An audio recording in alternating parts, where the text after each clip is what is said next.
relationship with Peter Dinklage's character in the movie is so sweet.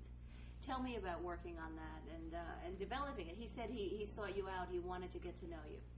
Yeah, I mean, Peter was like a new addition to like the Narnia cast, and everybody got on with him really well because he's just like so funny and stuff.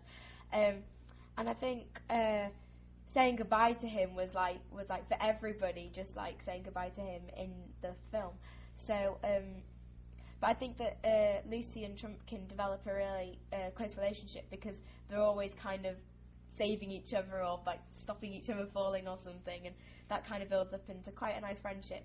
And also, I think Lucy feels like he's almost, I don't want to sound mean, but he's almost like replacing Mr. Tumnus. She's got another Narnian friend who's like really close to her. Right.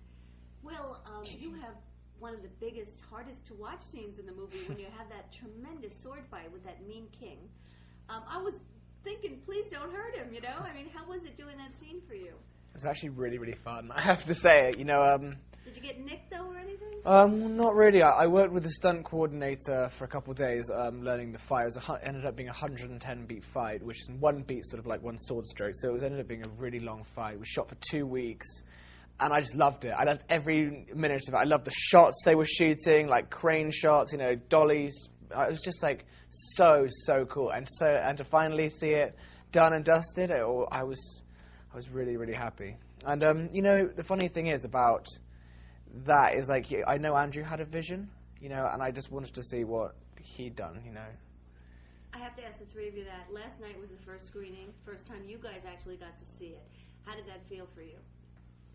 I'm still quite speechless about it, actually, because when you watch something that you've been involved in for such a long period of time, condensed into 2 hours, it's hard to sort of watch it just as a narrative movie. I was still imagining being in New Zealand at this point or the sets in Prague at that point, so I think I need to see it again. But it was really exciting to see. I think we were all very nervous and I was very pleased with it. I think fans should go there, turn up and see something completely new, a different Narnia. I mean, this is 1,300 years later, so in a physical sense it's more mature, you know. We've grown up.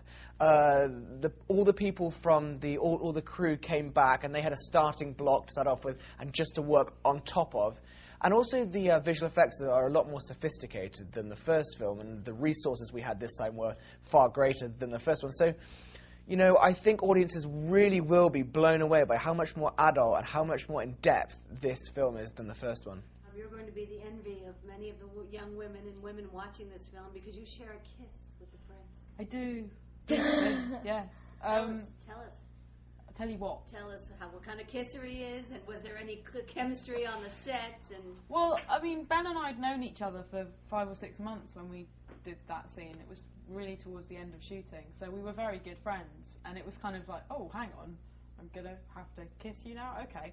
And on top of that, it was in front of sort of 200 extras and my surrogate brothers and sisters. So it was interesting, and I thought it was going to be really awkward, but it wasn't at all. I mean, everyone was very professional about it. It wasn't your first kiss, I hope.